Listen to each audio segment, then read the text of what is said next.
He's going to fire this 23-yard TD pass to Lance Gruey. It's 7-6 after one quarter. Rivalry shootout here. North gets it done. There are highlights from AC and our partners at Wish TV in Indianapolis. A huge game last year between Columbus North and crosstown rival the Olympians of Columbus East. Friday night football in Indiana has grown so much in popularity over the years, but it's likely going to look perhaps a lot different this season. COVID-19 forced spring sports in the state to take a timeout, pushing a good number of Indiana's more than 160,000 high school student athletes out of action. Now, the state has issued an elaborate approach on how to safely get athletes back in the game. And as he prepares to succeed Bobby Cox as commissioner of the Indiana High School Athletic Association, veteran administrator Paul Neidig will also oversee the ifs, hows, and whens of returning prep sports to playing fields, courts, and courses throughout the state. And joining us this week on the program, Paul Neidig from the IHSAA office. Paul, welcome to the program. Congratulations on the new role.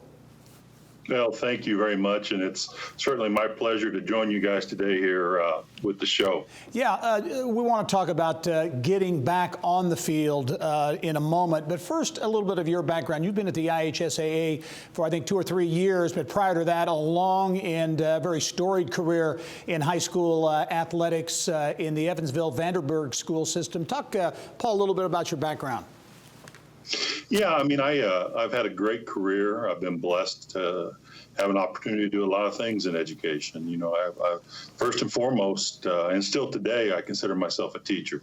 I was able to start in the classroom and love teaching, love helping kids find their way, and watching them learn and grow has always been a passion of mine. And I was able at some point to turn that into the athletic field through coaching and then through athletic administration. And, you know, I was the athletic director at Evansville Central High School. And I've often said that's, I think back on that time with very fond memories, and I know I will for the rest of my career, because I think you're really making a difference for kids in that role. But then had an opportunity to move into central office administration, oversaw district athletics.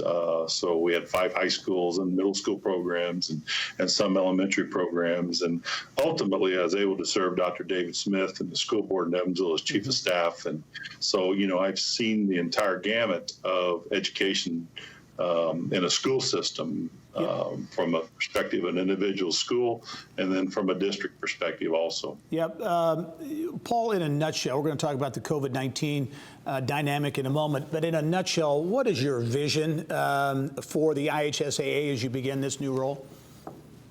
Well, I think my vision really is contained in what I'm concerned about moving forward.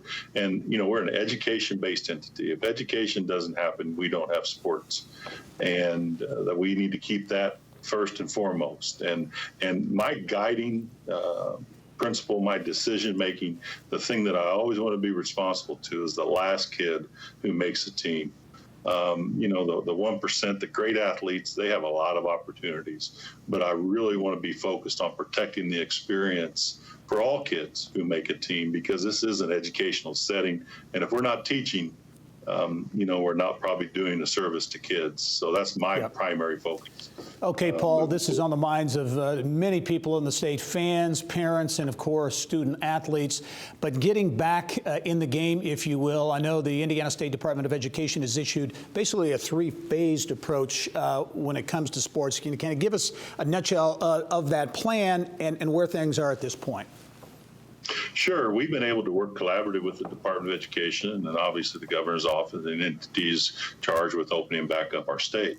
But the plan is we return to our school-based facilities on July 6th. Our coaches can get access to our student athletes. They can what we'll call it knocking the dust off here. And there's a 2-week acclimation period we call phase 1.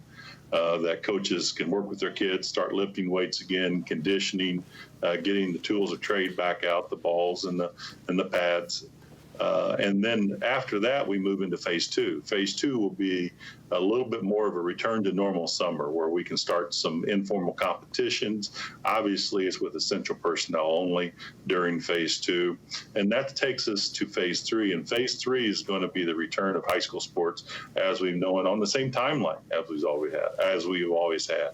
And our hope is if we continue on this path and something doesn't change, that we're going to return to the football field on Friday night this fall, just like we have every other year, or the soccer or tennis or golf or what have you. And we're going to start competing again, and we're going to start giving our kids a platform to learn and show what they do. Very good. Very quickly, Paul, we only have about 20 seconds left. I know you can't answer this in totality, but at this point in the game and in that progression, how confident are you that you can stick to that timeline and high school sports can begin on schedule? I think I'm very confident in that, but I would also say we need to remain nimble. This COVID is a new path for us. We don't know all the ins and outs of it yet, but I'm confident that we're going to return to the field in the fall. Paul Neidig is the incoming commissioner at the Indiana High School Athletic Association. Paul, thanks for joining us. Good luck in your new role. I know we'll talk to you many times, hopefully in the future as well.